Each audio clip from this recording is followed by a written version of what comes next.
Hello, and welcome to Sobercast, where we provide AA speaker meetings and workshops in podcast format. We're an ad-free podcast, and if you enjoy listening, please help us be self-supporting by visiting Sobercast.com, look for the donate link, and drop $1 or $2 into our virtual basket. We hope you enjoyed the podcast. Have a great day. I was startled.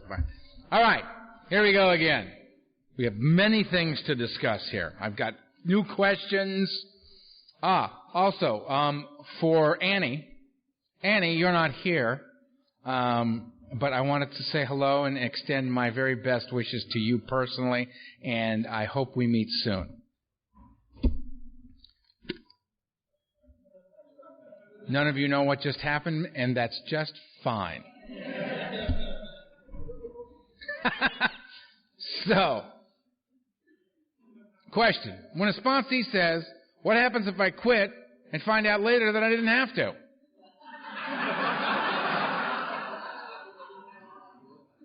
May I suggest that a normal man would not ask this question?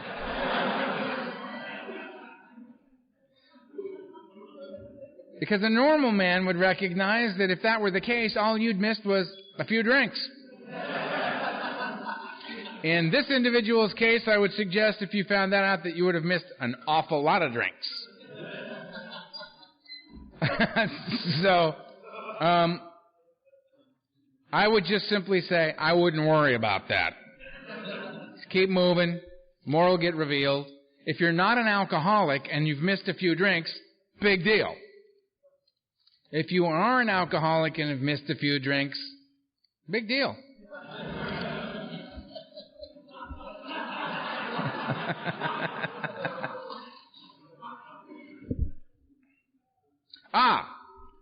An alternative opinion to what I stated about resentments regarding your sponsor. What if you do your inventory and when you're finished you realize you still have resentments against your sponsor? An alternative opinion was voiced, which I think is very good. That what you do is that you take these resentments and this aspect of your inventory to a third party, an alternate third party, possibly with a significant amount of time, and that you can read this stuff, and when you get to your part, and you can then go back and make amends to your sponsor. Love that. Thank you, Ava. That came directly from a member of the Bagels and Big Book group, our sponsor. I love that. Earl H, sponsored by the Big... And let's see what this is. So what's with the eyeball-to-eyeball thing on the 9th step? Like I can't get to South Dakota to make this amends. Won't a letter do? Help. Okay. Okay. Send them a letter. Make them a videotape and send them the videotape. Asking them to burn it immediately after watching it. Kind of a... What was that show? Kind of a Mission Impossible thing. This all is anyway, isn't it? South Dakota to make this... Yeah. If you can go to South Dakota, go to South Dakota. If you can't, give them a phone call. Read them the letter. Make the amends. Write them the letter. Do what you got to do. We're willing to go to any lengths to do this stuff. All right? So if you tell me you can't go to South Dakota, I say, okay, you can't go. But you can get significant communication regarding this matter to that individual, can't you? And be available for their response. All right? So if they have some need on the other end to say something to you about this, that they have the opportunity to do so. All right? Okay. Here's a good one. In the 8th step, how serious does the harm have to be?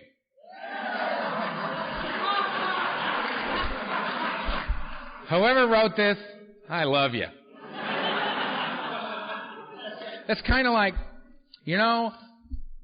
I was shooting to kill, but it was only wounded. No amends necessary. I love that. Harm is harm.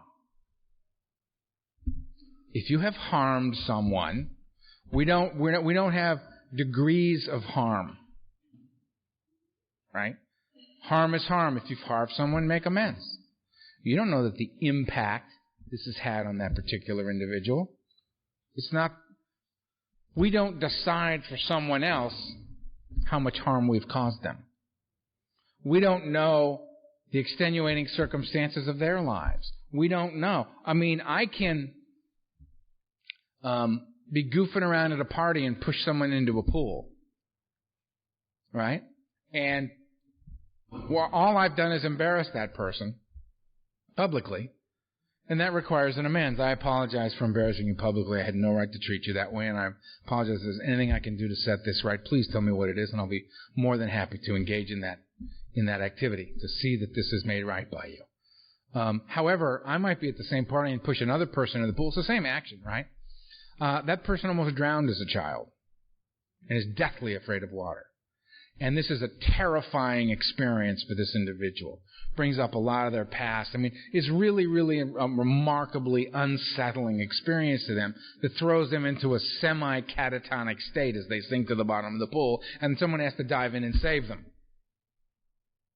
Did I harm them the same? I did the same thing to them I did to the other person. Is that what it's about? What I did? I make amends, right? I make amends. You make amends. You don't sit there and go, well, they got wet, big deal. I got to make amends to the person I traumatized, but the other person, it's minor. No. Make amends. Harm's harm. Set it straight. Set it straight. It's like, well, I make amends for all, I pay back money in excess of 10 grand. Or I have limited liability in all theft, and I only pay up to 10 grand.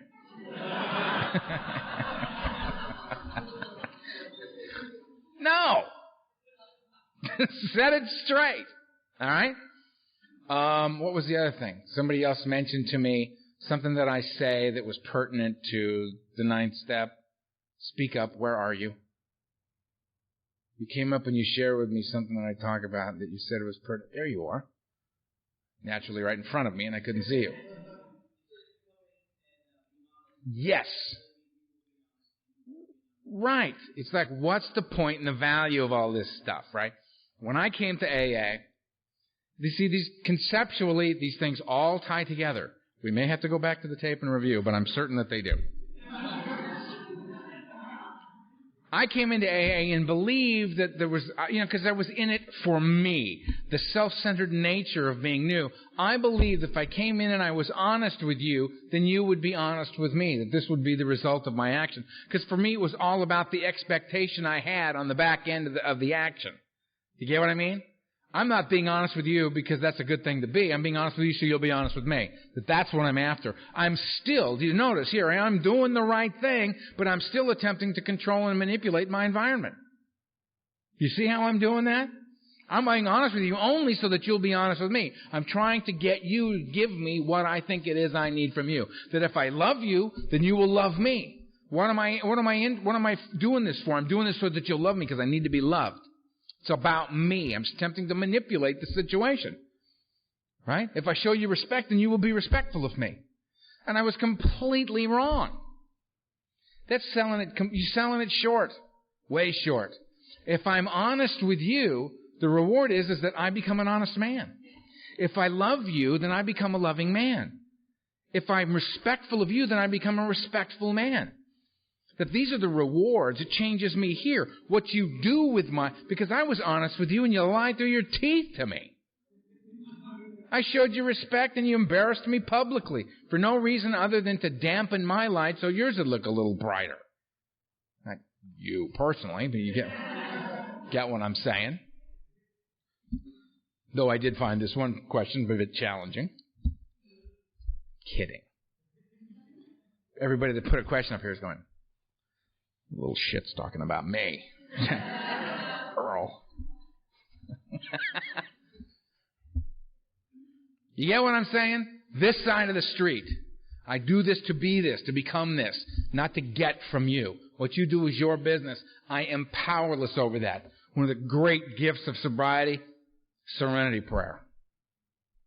Remember, everybody talks about God grant me the courage to accept the things I cannot change, the courage to change, serenity to accept the things I cannot change, the courage to change the things I can, the willingness to know, the wisdom to know the difference, willingness, wisdom. This is an example of sleep deprivation. God grant me the serenity to accept the things I cannot change, the courage to change the things I can, and the willingness to know the difference. And everybody gets caught up in a lot of that. You know remember what the first 3 words of that prayer are. God grant me, where I seek this. This will all make sense in a minute. Where I seek this, right? I have to pay attention to that. What can I change? Me. What can't I change? Norman. God, I have tried. To no avail. Norman remains delightfully Norman. Right? I gotta focus my attention on what I can do something about. I can't help it if you lie or you don't lie.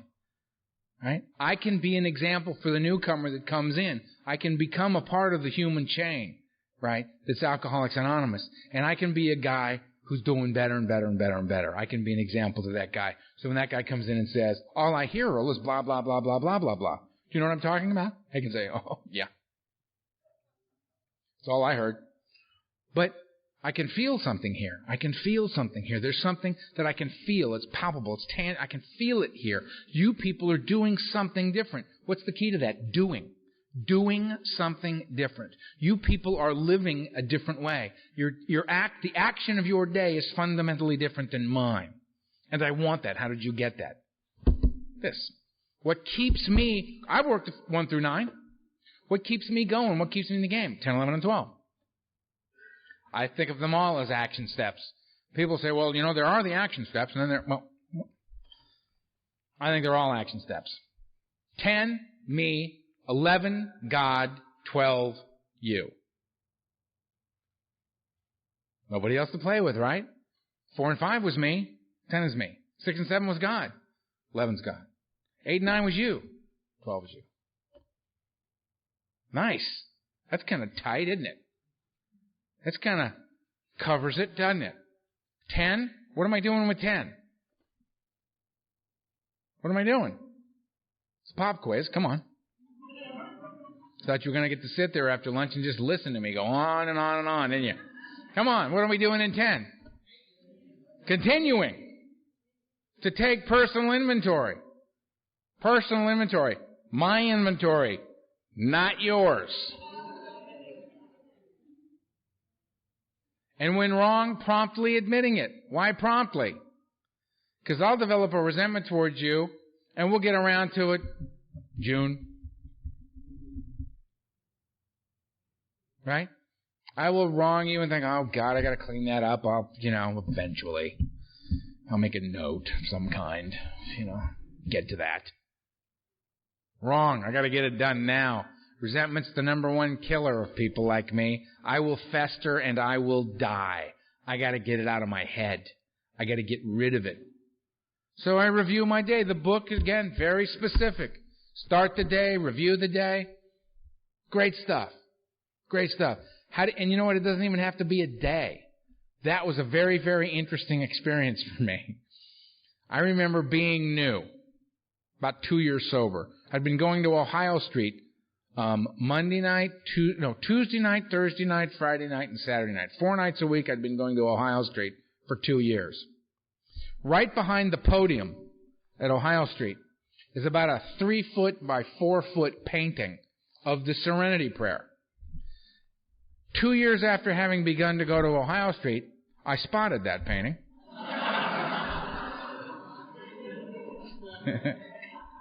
And I read it and I thought, that's snappy. Loving that poem. It's a poem to me. I call up Donald and go, Donald, it's a poem. And he goes, you mean a prayer? I go, yeah, prayer. Yeah, prayer. There's this prayer. I read it at Ohio Street. Incredible. Shortest prayer I found. Love it. I'm going to say it now. And he said, no, you're not.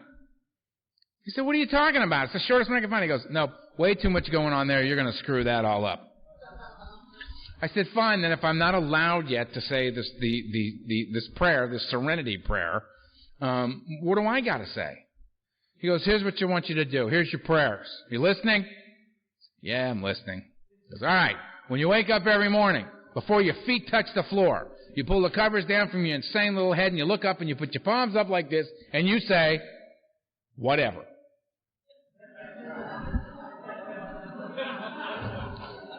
I said, I like that. That's good. I said, now when you get in bed at night, and you get in the bed and you pull the covers up to your crazy little head, I want you to put your hands up like this, and I want you to say, enough. And you go to bed. And I said, got it. About 3 weeks later, 9 a.m. rolls around, and I'm done. I've had it. I called him up, and he always answered the phone. Donald Madden. Donald, it's Earl. How are you, kid? Donald, I'm doomed. He said, how did you spot that, kid? I said, I'm done. I can't take it. It's 9 a.m. I'm not going to make it to tonight, man. I'm not going to make it. I'm done. It's over. I've had it. Nice effort. Thanks for your help. I'm a dead man. He says, hold it. I can help. Well, thank God, because you're the one and only call I'm making here. He says, all right, I want you to take a deep breath. That was a deep breath for me. I was a little constricted. He says, okay, now take a deep breath. All right, now. He goes, say enough. He said, enough. He goes, okay, wait a second. All right, take a deep breath. He said, okay, now say whatever. All right. You can do that? It's 9 a.m. He goes, so what? He goes, that day wasn't going well, wasn't it? He said, no. He goes, then end it. And begin another one. This was like a spiritual experience for me. I'm looking at the clock going, nope, not going to make it. I didn't have to.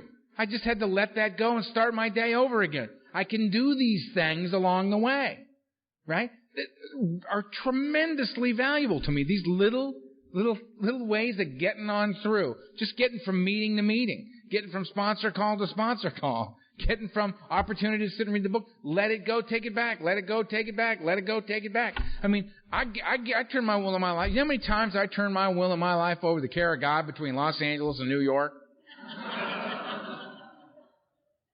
I'm surprised over the loudspeaker we didn't hear, okay, Earl, this is God. Why don't you just keep it till you land, and we'll get back to it then, okay? Because this back and forth is driving me crazy. Because here, God, bump. It's mine. Oh, Jesus, here, God, bump. It's mine. Right? It's just a nightmare across the country. Got me, got me, got me. All that matters is that, like Donald used to say, your life is like a tapestry, right? That's being sewn. I guess that's what you do with a tapestry, right? You sew it. Have I got that right? No tapestry, people? Woven. I'm writing that down. Woven. Nice. As the tapestry of your life is being woven. My job when the needle comes through is to just push the needle back. Right? That's all I do is just push the needle back. There's another way to put it. The door opens, walk through it. What's in here? I don't know. Why are you walking through it? Because the door opened. Is that reason enough? Apparently. Had a remarkable life happen as a result of just doing that. Another thing. Oh, I'm losing it. Another thing. Anyway, even though I've gone quite mad while standing up here. Oh, it went away. Never mind. Yeah, it did. It went away. All right. Woven. No, it's not going to help. I'm sorry. That fell into the black hole. I'm gone. Yes. Bobby A. Step 10. I'm sitting in my first step study meeting with Donald Madden. We're all being very well behaved, right? Bobby's sponsored by Donald. Bobby has the most time in the room under Donald, right? He sort of sits at the right hand of Donald, right?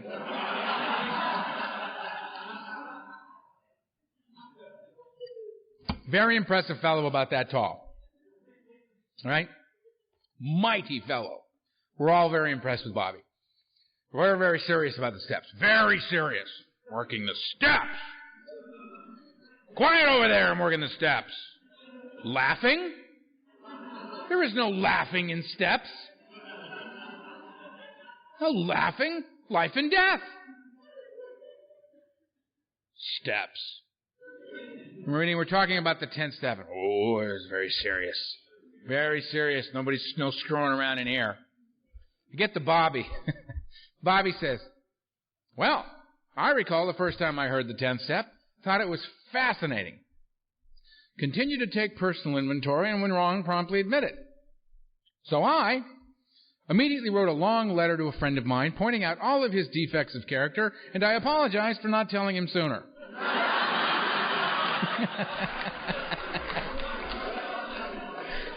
All these serious faces. Eyes twitching, you know what I mean? What the hell did he just say? Right? Donald's like, ah! Donald thinks that's the greatest thing he's ever heard, right? Now we're all like completely shook up. Bobby's looking at us like, lighten up. Just lighten up. He says, that's not how I feel about it now. This is a process. This isn't fine, got it, good, go. It's a process. More is revealed as we go. He says, I don't feel that way about the step now. I preface this by saying, when I first heard it, I saw it as simply an opening to give this guy a hard time. Got it. Have you noticed we've been laughing a lot in here? We've laughed a lot today, haven't we? It's the healing for us. We got to have a good time. We got to play a little bit. We got to look at the stuff. If we can't laugh at us, we're screwed. Okay? Because let's face it, ripe for some good jokes around here, huh? All you got to do is go, hey, let's listen to another one of Earl's good ideas when he was drinking. Right? It's like, it's hysterical. We got to be able to laugh at this stuff. Don't get so... I can't get so, Christ. What did he say? What did he say? Slow down. I haven't got every word here. Because when I'm done, I'm tearing this crap apart. Writing you a long letter, pal. May call central office about you. Get a little AA cease and desist order out on you, pal. Christ almighty. Right? Put me in your inventory. Who cares? 10. Continue to take personal inventory wrong. Why? Because I didn't get it perfect the first time around. I'm screwing up all the time. You know why I'm screwing up? Because I'm pushing the envelope. I'm not leading a safe, little, careful life. I'm out there mixing it up with the normies. You know what I mean? Occasionally, a little bit more of me pops out than they're comfortable with. And you can see it in their eyes. I'll be a little too tired, When I get tired, it's like truth serum for me. You know what I mean? All the filters just seem to melt, and I just start telling the truth. Or I'll get a little animated, or I'll get a little caffeine in me when I'm exhausted, and I just start going. And every once in a while, I'll be talking to somebody, and I'll forget they're not in AA. It's just somebody I know. And all of a sudden, you see that look in their face, that. And you go, you just think, whoops. Right, went a little too far that time. That sentence is usually ended with, but I'm just kidding. Or sometimes it even happens with new people. You got to be careful around certain new people. There's been a lot of education in the community over the last 25 years. Okay? A lot of people are getting to AA with higher bottoms.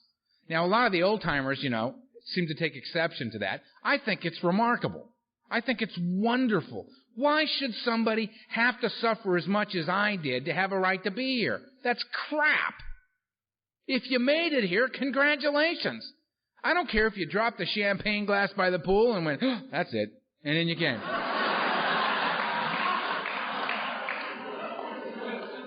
None of my business. It's not my business. I mean, all the way to the normie coming in and saying, you know what, this is cool, I want to learn from this. Book says anybody could get a lot out of this. Oh, we got open meetings. Why the hell shouldn't we let them come? Encourage them to stay. Encourage them to grow. Work with them. Share our experience, strength, and hope with them. But remember, some of the new ones, it happened the other day. It happened Thursday night. I was sitting in the meeting, in the house, step study, little workshop thing we got going on, right? There's a newcomer girl sitting over there. She got about 23 days. And I was making a point and mentioned something I'd done, right, while I was drinking and using. That was, to my way of thinking, a rather moderate tale.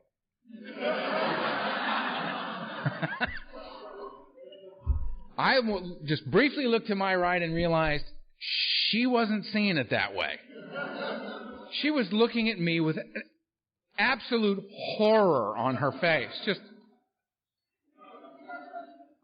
And she looked at my wife, and my wife went,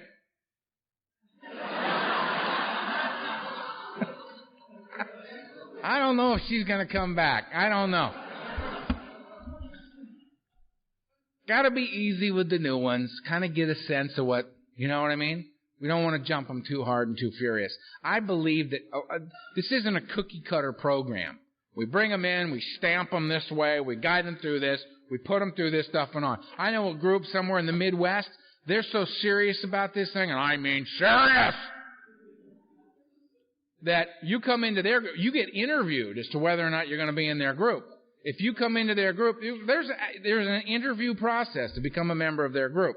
If you join their group, you're advised to take the next 30 days off from work.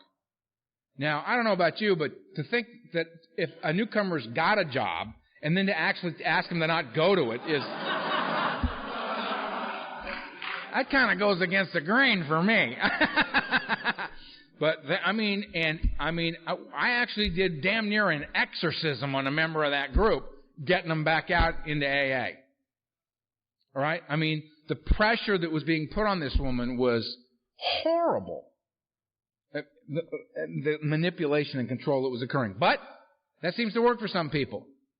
There's other much more moderate groups that have additional aspects to them outside what one would consider the mainstream of AA. Right? There's people in AA that are incredibly loose. There's a guy I sponsor named Britton. He came to me and asked me to sponsor him. I said, well, what's up with your first sponsor? And he said, well, he told me to work the steps unless it was a hassle. I'm thinking that's not going to work for me. I'm going to come to you. And I said, cool. Right? Well, that guy's staying sober. That guy's still sober.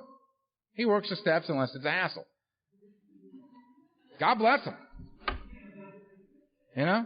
I figured that could easily turn into I stay sober, unless it's a hassle. But that's me. That's not him. Find your way. 10.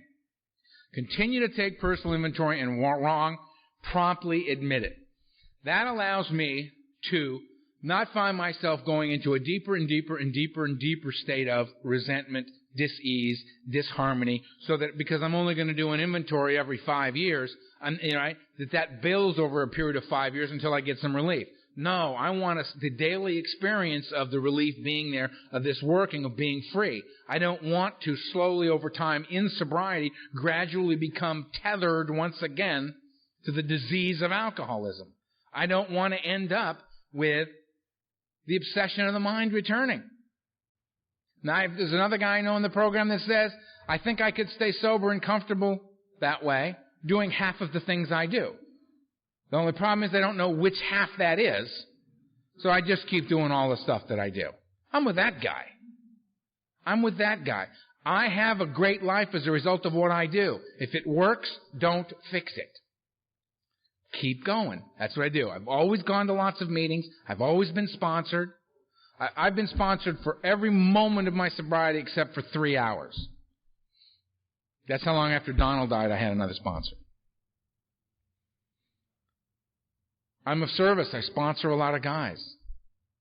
I sponsor some remarkable people. Absolutely remarkable people. And I also sponsor knotheads.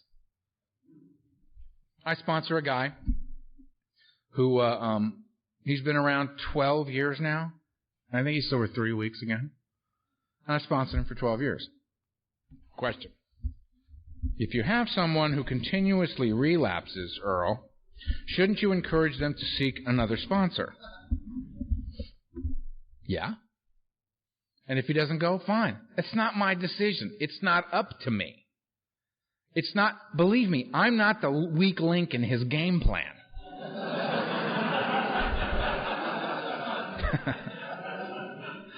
He has been exposed to everything that is necessary to become comfortably sober and stay that way. He just doesn't choose to do it on a regular basis. So he regularly gets loaded. And then he gets to the place where he wants to put a gun in his mouth, and he calls me and he comes back.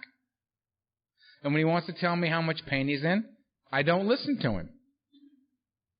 I say, I don't want to hear about the problem. Let's talk about the solution. I'm familiar with the pain and the madness. Let's talk about how we stay sober. Then we'll do that for a while, and he'll get relief. And the minute he gets relief, he stops doing it because he's got the relief. And then it goes away because he stopped doing it. That's the part he seems to miss. You get it because of what you're doing. Then keep doing what you're doing, and you'll keep getting it.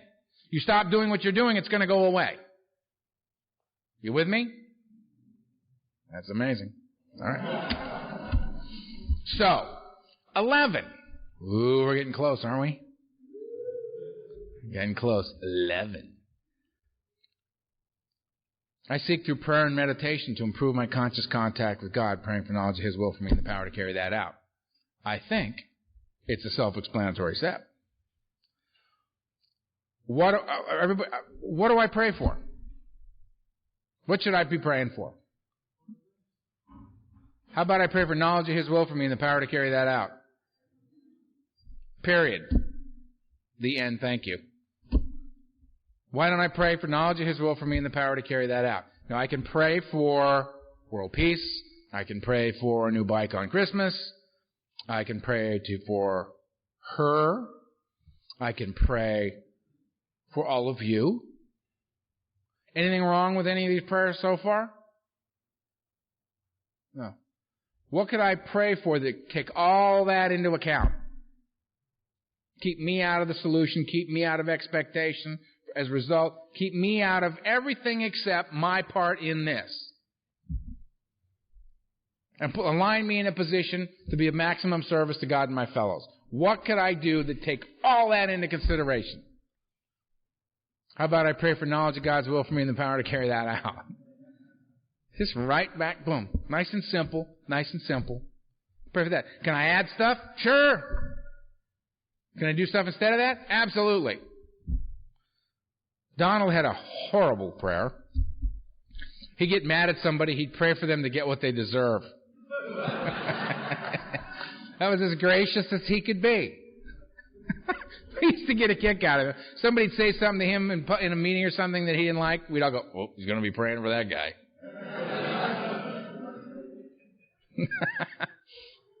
Knowledge of His will for me and the power to carry that out. That's what I pray for. That's what the step tells me to do. I seek God. It's on me. I don't stand there waiting for God to present Himself to me. I seek God. It's an action step. I seek God through prayer and meditation.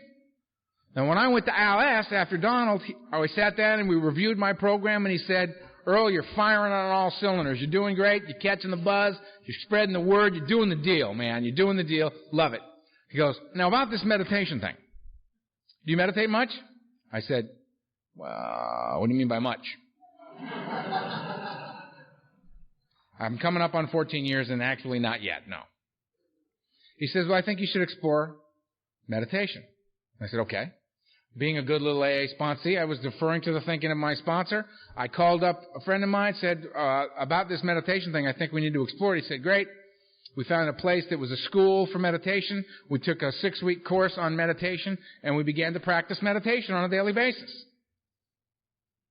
Why on earth would I, a Westerner, a linear thinker, not so much anymore, but at least my culture raises me to be that kind of way, think in a very linear fashion, not to approach this spherically at all. Don't let me get started on that. Okay. Right? I'm here. Right? I meditate to quiet the mind so that when the answers come, I can hear them. Okay? I don't get letters in the mail from God. God doesn't talk to me through the radio anymore.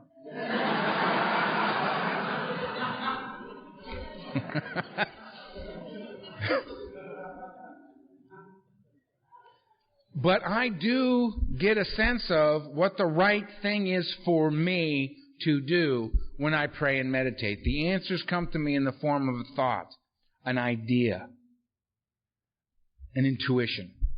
The book tells me that I'll come to rely upon these things, this sixth sense.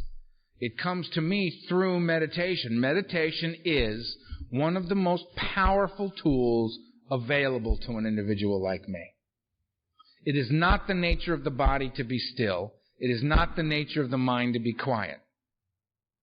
When I meditate, I sit still and attempt to quiet the mind. And people are always coming up to me and saying, well, how do you do it? I mean, give me. And I say, well, you want a real simple, easy way to meditate? Fine. Sit down on the floor, sit cross-legged. And if you got a bad back, or you got this, and you can't do the lotus thing, don't worry about it. Sit in a chair. Just sit down. Sit down, get comfortable, spine straight, relaxed, palms up, in your lap, get loose, get easy, head upright, get comfortable. Close your eyes if you want to. If you don't, fine. Mouth slightly open. Breathe in through your nose in a slow and easy motion where there isn't the sense of breathing. So you're not getting that, but just.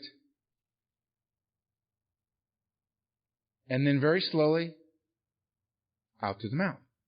Just very slowly. It's working already. Two guys just went like this.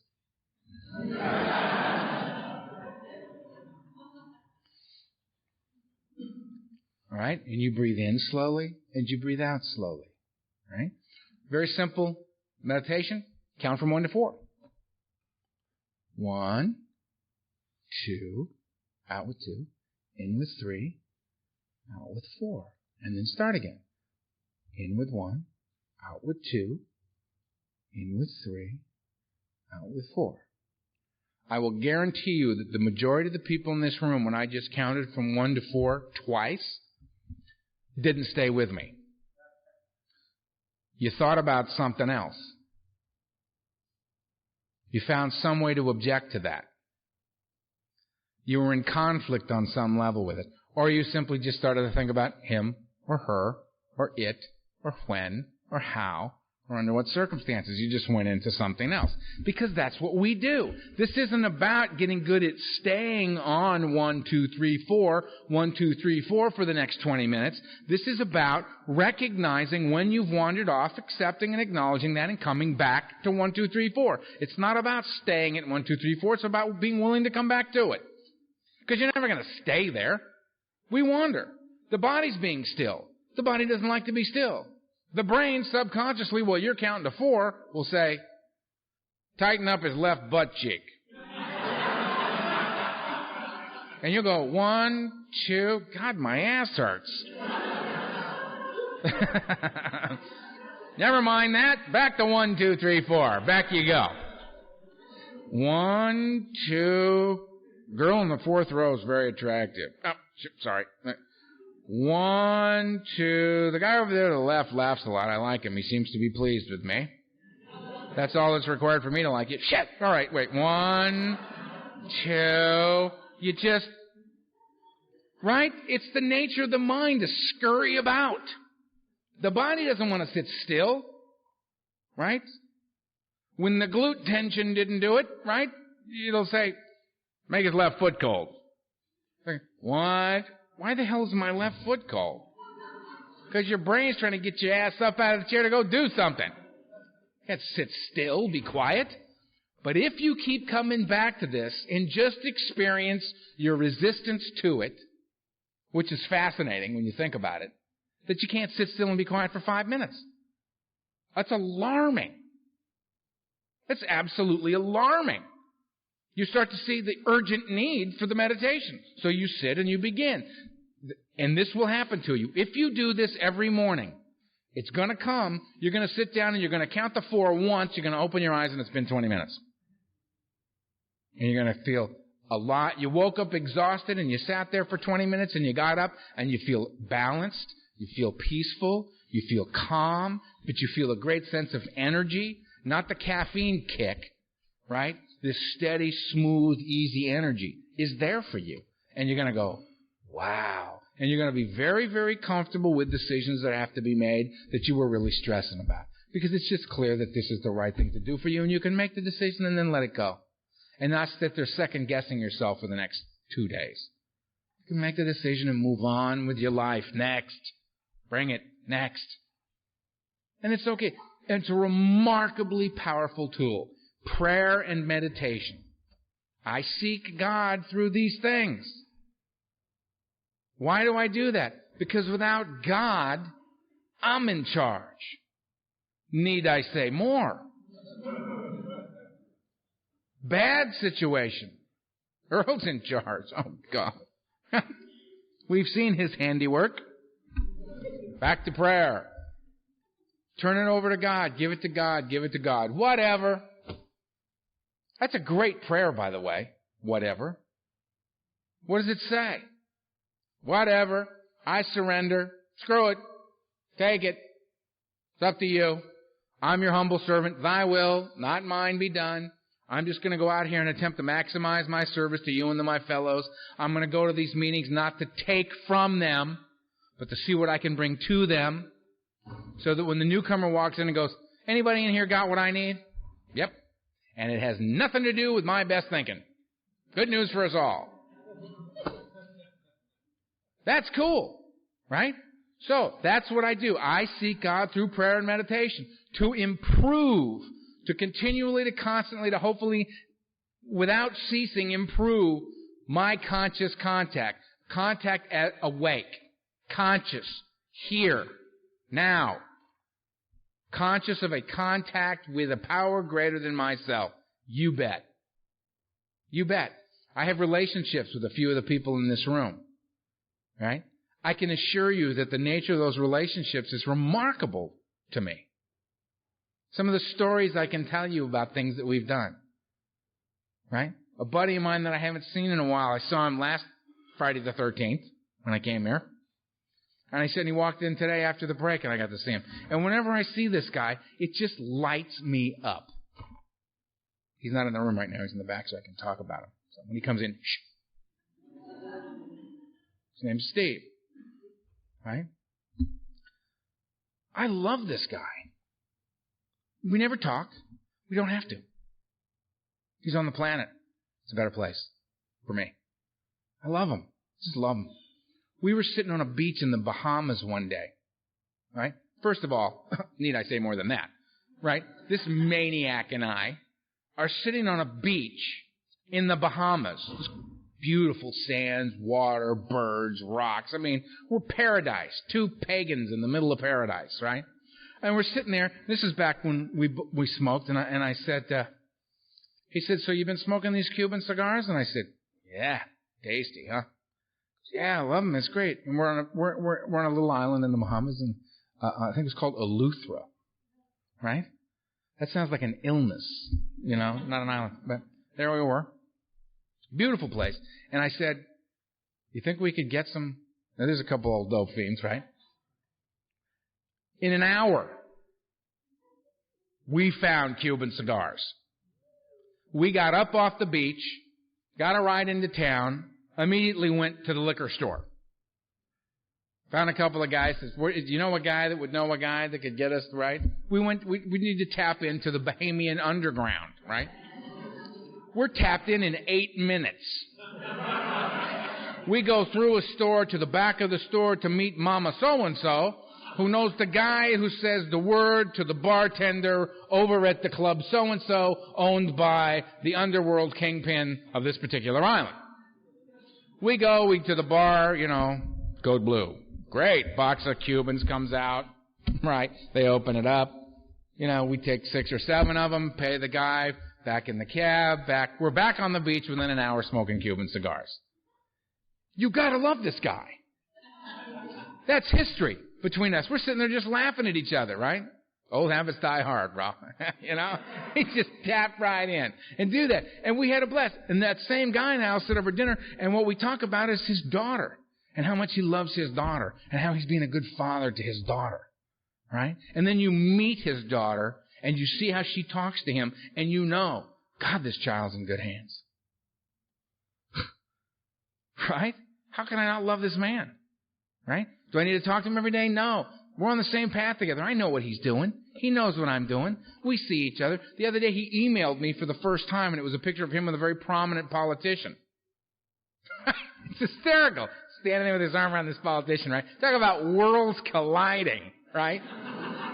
And I've got this picture, and I just sat there and laughed, and I had tears in my eyes, though, about how the world is our oyster, man. Jump in and can have this thing. If I continue to take personal inventory and when I'm wrong, promptly admit it, I stay clean and I can go out there and do anything. If I seek God through prayer and meditation to improve my conscious contact with God, praying for knowledge of His will for me and the power to carry that out, if I'm doing that, I'm cool. I can get out there and jump in the game. Now, I got one thing left. But when you look at that triangle with a circle around it, right? Mind, body, and spirit brought together as a whole human being. Therein lies the balance that I seek but can't find, drunk or sober. Right? And that AA adopted that symbol, and unity is the body, I bring it here. I must be with my fellows. Recoveries of the mind, I work these steps. That 12th step, having had a spiritual awakening, is the result of working these steps, having been restored to sanity, soundness of mind, having been relieved of the obsession to drink and use. Free. Third side of the triangle, spiritual. Service. I can practice these principles in all my affairs. Right? Which is what we're going to talk about when we come back. Step 12. Right.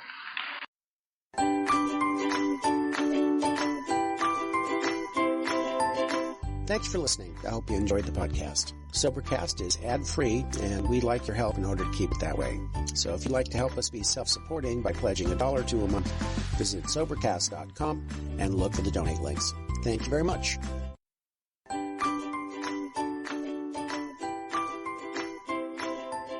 Thanks for listening. I hope you enjoyed the podcast. Sobercast is ad-free, and we'd like your help in order to keep it that way. So if you'd like to help us be self-supporting by pledging $1 or $2 a month, visit Sobercast.com and look for the donate links. Thank you very much.